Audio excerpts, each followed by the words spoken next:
नगर में प्रशासन की लापरवाही के चलते रोज दर्जनों लंपी ग्रस्त गायों के मरने का सिलसिला जारी है।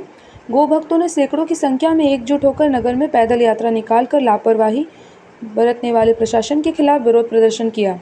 इस दौरान गौमाता को बचाओ, लापरवाह प्रशासन को सबक सिखाओ, नगरपालिका प्रशासन मुर्दाबाद, नगरपालिका अध्यक्ष सुनील वाल्मीकि मुर्दाबाद के नारे लगाकर गौ सेवकों ने जमकर नारेबाजी की एवं नगरपालिका का घेराव कर नगरपालिका कार्यालय में तालाबंदी की और सीएमओ को ज्ञापन सौंपा। प्रशासन द्वारा बेसहारा गायों के जल्द ही समुचित प्रबंधन किए जाने के आश्वासन के बाद प्रदर्शन समाप्त हुआ।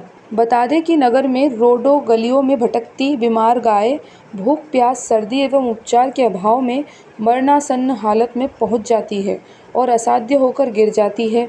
स्थानीय लोगों द्वारा नगरपालिका को कई बार सूचना देने के बाद नगरपालिका कर्मचारी आते हैं और गायों को लेकर आइसोलेटेड वार्ड श्रीकृष्ण गौशाला में डाल आते हैं। मरणासन्न हालत में पहुंच चुकी लंपी वायरस से संक्रमित गायों को उपचार से बचाना असंभव हो जाता है। श्री कृष्ण गौशाला के गौसेवक हर संभव सेवा करते हैं लेकिन गायों को नहीं बचा पाते। आइसोलेटेड वार्ड में गायों को सर्दी से बचाव एवं रखरखाव के पर्याप्त इंतजाम प्रशासन द्वारा नहीं करवाए गए। यदि लंपी संक्रमित गायों को सही समय पर उपचार मिल जाए तो उपचार से बीमार गायों के स्वस्थ होने की 95% संभावना रहती है। प्रशासन ने लंपीग्रस्त गायों को आइसोलेशन करने में शुरुआत से ही लापरवाही का रवैया बरता है। रोडों गलियों में भटकती लंपी वायरस से संक्रमित चलती फिरती गायों को आइसोलेटेड वार्ड में रखवाया जाता रहता और ठीक तरीके से उपचार होता तो बड़ी संख्या में गायों की मौत नहीं होती। गौरक्षा संगठन संस्थापक राष्ट्रपति द्वारा सम्मानित संतोष चौहान ने कहा कि प्रशासन यदि लंपी वायरस संक्रमण को फैलने के शुरुआती समय में ही संक्रमित गायों को आइसोलेशन करवाकर उपचार करवाता, सही तरीके से वैक्सीनेशन करवाया जाता तो संक्रमण पर काबू पा लिया जाता, बड़ी संख्या में गायों की मौत नहीं होती। साथ ही संतोष चौहान ने कहा कि जिले में बंद पड़ी गौशालाओं में गोवंशों को रखवाया जाए। नगरपालिका ग्राम पंचायतों में बनवाए गए आइसोलेटेड सेंटरों में लंपी वायरस से संक्रमित गायों को रखवाया जाए। देखने में आ रहा है कि आइसोलेटेड सेंटर बनाकर बोर्ड तो लगा दिए लेकिन उनमें ताले लटक रहे हैं। भिंड नगर के आइसोलेटेड सेंटर में रखरखाव उपचार की प्रशासनिक स्तर पर पर्याप्त व्यवस्थाएं न होने से रोज दर्जनों गायों की मौत हो रही है। गायों के कष्टदायक हालात देखकर अत्यंत पीड़ा होती है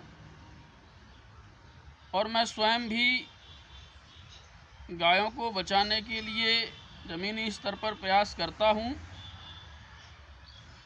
अपने निजी निवास में, निजी गौशाला में भी लाकर मैंने लंपीग्रस्त लगभग 20 गायों का उपचार कर उनको स्वस्थ किया है।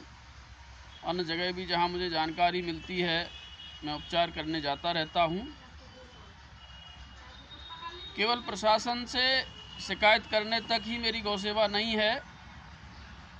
प्रशासन से शिकायत मुझे ये रहती है कि प्रशासन जो सरकार की व्यवस्थाएं हैं उनको सही क्रियान्वित नहीं कर पा रहा। जो सरकार की लंपी वायरस संक्रमण रोकने के लिए योजनाएं चल रही हैं उनको सही क्रियान्वित नहीं कर पा रहा ज़मीनी स्तर पर। और प्रशासन कभी गौ सेवकों का सहयोग नहीं करता।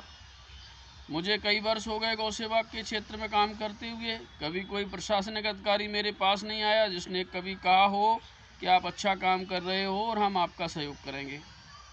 तो इससे प्रतीत होता है कि प्रशासन गौ सेवकों और गाय की दुर्दशा की सार्वजनिक रूप से अनदेखी करता है। जिला कलेक्टर महोदय के सामने ही जिला कलेक्टर कार्यालय के गेट के बाहर ही लंपी ग्रस्त गाय घूमती रहती हैं,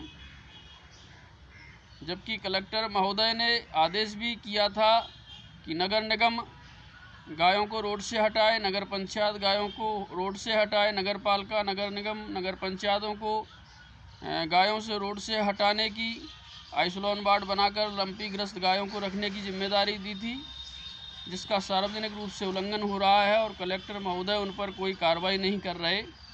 मुझे बड़ी प्रसन्नता हुई थी जब कलेक्टर महोदय ने गायों को रोड से हटाने के लिए लंपीग्रस्त गायों के लिए आइसोलेशन वार्ड बनाकर रखने के आदेश जारी किए थे। लेकिन आज मुझे ये तकलीफ़ होती है कि कलेक्टर महोदय आदेश की अवमानना होने पर भी, गाय की दुर्दशा की चरम सीमा पार होने पर भी मरती तड़पती गायों के कष्टदायक दृश्य देखने के बाद भी कोई कार्रवाई नहीं कर रहे, उन्हें कार्रवाई करना चाहिए। मेरा उनसे निवेदन है, जब तक वो दंडात्मक कार्रवाई जिम्मेदारों पर करना शुरू नहीं करेंगे तब तक गाय माता की ऐसी ही दुर्दशा होती रहेगी। भिंड से श्याम सुंदर उपाध्याय की रिपोर्ट।